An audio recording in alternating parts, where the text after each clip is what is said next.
জামানতওয়ালা bank, যারা প্রকৃত bank বিচার করতো, বলতো, তারা আজকে হাওয়া, তারা কেউ নেই, তারা টাকা নিয়ে লোপাট, ব্যাংক শেষ।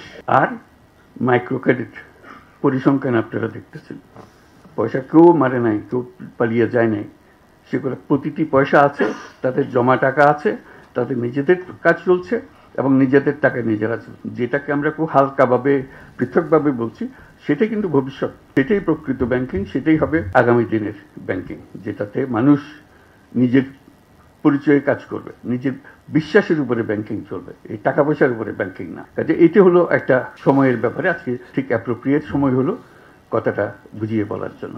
এখন আমরা এমন স্তরে এসেছি, মাইক্রো ক্রেডিটের যেটা পরিসংখ্যান এখানে দেওয়া আছে, আর নতুন চিন্তা করতে হবে এখানে।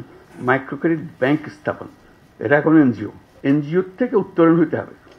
এনজিও পর্যায়ে রয়ে গেলে এটা ঠিক আবার ওই ব্যাংকিং মেজাজে আসবে না। মেজাজে আসতে হলে তাকে ব্যাংক হতে হবে। এই মাইক্রো ক্রেডিট ব্যাংক নামে একটা আইন করতে হবে, যেটা আইনের কথা আভাসিক নিয়ে আমরা পাচ্ছি এখানে। এটা পরিষ্কারভাবে এটা নতুন একটা ব্যাংক হতে হবে, নতুন একটা আইনে। সেটা regulatory authority, micro credit regulatory authority হতে পারে, ভিন্ন অথরিটি হতে পারে, কিন্তু we need a separate banking law. যেখানে এখন যেটা পরিসংখ্যানে দেখছেন, তারা সদস্যদের সঞ্চয় নিতে পারে, বাইরের কারোর ডিপোজিট নিতে পারে না। এটা একটা তার সীমাবদ্ধতা। সীমাবদ্ধতার ফলে তাকে ওপরের কাছে হাত পাততে হয়, দায়বদ্ধ হতে হয়। কেন হবে? সে এত সুন্দর ব্যাংকিং করে, আরেকজনের হাতে হাত পেতে কেন করবে? সে তার মধ্যে কি অভাব আছে যেটা সমবায় ব্যাংকে ছিল, এদের কাছে নেই। সমবায় ব্যাংকে আপনারা ব্যাংক বলছেন, মাইক্রো ক্রেডিট ব্যাংকে আপনারা ব্যাংক বলবেন না, তাকে সেই অধিকার দেবেন না। কি পাস করতে হবে তাকে এটা করার জন্য? সে সব কিছু পাস করে এসছে। কাজে আমার মনে হয় এটা সময় এসছে যে এটা মাইক্রো ক্রেডিট ব্যাংক আইনে করা। এরকম একটা প্রস্তাব একটি দেশকে দিতে গিয়ে বিপদেও পড়ছি আমি, সে খুব বিপদের কথা বলি। তারা বিরাট মাইক্রো ক্রেডিট প্রোগ্রাম করেছে, সারা দেশ জুড়ে করেছে, বিশাল দেশ। ওই মাইক্রো ক্রেডিটের মধ্যে আলাদা করে রেখে দিয়েছে। তাহলে বলি এত সুন্দর কাজ করছে, এত বড় বড় কাজ করছে, তোমরা একে ব্যাংকিং লাইসেন্স দাও না কেন? কী অভাব তাতে? বলে যে না, একটা মাইক্রো ক্রেডিটের বাইরে ওরা পারবে না। আমি যদি দিয়ে দেখো তো একবার। তো সেটার থেকে প্রস্তাব দিলাম যে অন্তত 10টা top bank micro credit organisation, যেগুলো তোমরা ইতিমধ্যে লাইসেন্স দিয়েছো মাইক্রো ক্রেডিট অপারেট করার জন্য, এগুলো বিশাল আকারে করছে, তাদেরকে পরীক্ষামূলকভাবে লাইসেন্স দাও, ব্যাংকিং লাইসেন্স দাও। তো অবশেষে তারা শুনল, এরকম 4টা কি 5টা ব্যাংকের দিল, বিশাল বিশাল ব্যাংক হয়ে গেল সেগুলো। এত বড় হলো, তড়িৎ গতিতে তারা দেশ জুড়ে চলতে আরম্ভ করলো।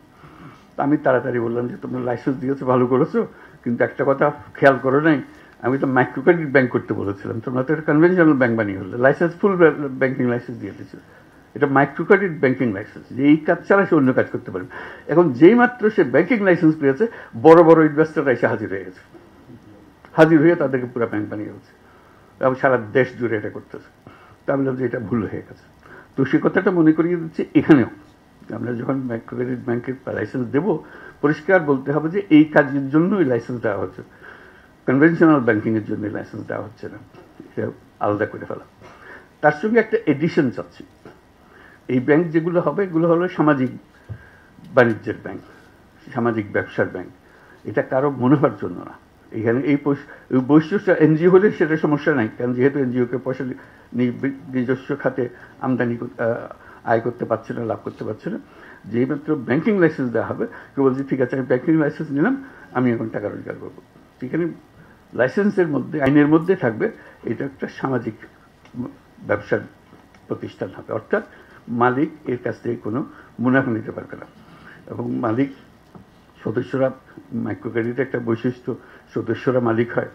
কাজে যেমন গ্রামীণ ব্যাংকের মালিক হয়েছে ব্যাংকের মালিক, গ্রামীণ ব্যাংকের 90% মালিকানা হলো না, গ্রামীণ ব্যাংকের যারা ঋণ গ্রহীতা তারাই হলো তাদের মালিক, এবং তারাই বোর্ডে বসে, তারাই নিয়ন্ত্রণ করে।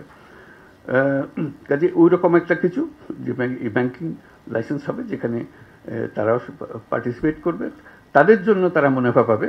কিন্তু যারা ঋণ গ্রহীতা নয়, কোয়ালিফাই করে না, সেই রকম যারা ইনভেস্টর, তারা তাদের কাছ থেকে মুনাফা নিতে পারবে না। এই একটা বিশেষ অংশ তার মধ্যে থাকতে হবে। দ্বিতীয় অংশ যেটা থাকতে হবে, যেটা আমরা বারে জোর করছি, এই পুরো গ্রামীণ মাইক্রো ক্রেডিট গ্রামীণ ব্যাংক সৃষ্টি হওয়ার মূলে যেটা ছিল, এটার আইডিয়া যে মানুষ মাত্রেই উদ্যোক্তা। এটি হলো অন্যান্য জিনিসের থেকে যে আমরা পৃথক করলাম। মানুষ মাত্রই উদ্যোক্তা, সে চাকরি চাইবে না, নিজে উদ্যোক্তা হবে। এই উদ্যোক্তা হওয়ার জন্য তাকে আমরা হাতে সরঞ্জাম তুলে দিচ্ছি, যে কারণে সে উদ্যোক্তা হতে পারবে।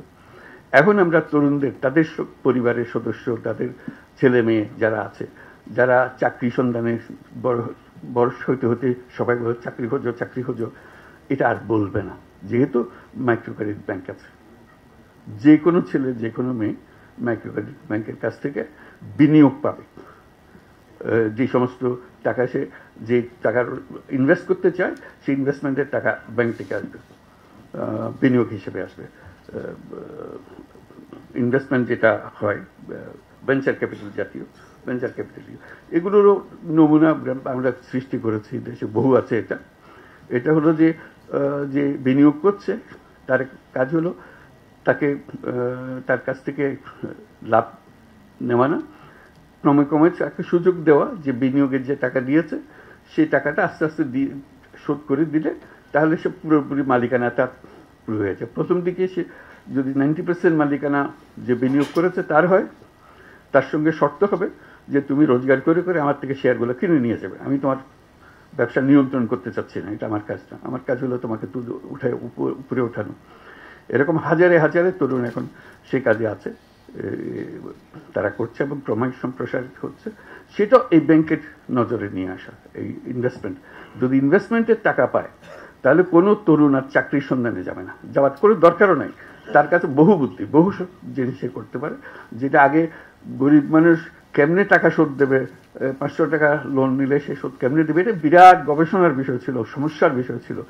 এখনো মনে হয় যে এই ছেলে মেয়ে তাদেরকে টাকা দিলে তারা কি সত্যি সত্যি ব্যবসা করে টাকা ফেরত দিতে পারবে, ওই সন্দেহ আবার আসছে। তো সেই সন্দেহ অতিক্রম করার জন্য আমরা বাস্তবে সেগুলো করেছি। বহু নমুনা আছে, কারণ যেতে পারে, যে কেউ যেতে পারে, কিন্তু সরকার হিসেবে আমাদের দায়িত্ব হলো সে প্রতিষ্ঠানগুলো সৃষ্টি করে দেওয়া। কাজে এই ব্যাংক সৃষ্টি করার দায়িত্ব হলো আমাদের। এই যে যারা তরুণরা আছে, মহিলা পুরুষ, ঘরে বাইরে যেখানে আছে, তারা যেন এই বিনিয়োগটা পায় এবং নিজের বুদ্ধিতে নিজের ব্যবসা করে ফেলতে পারে।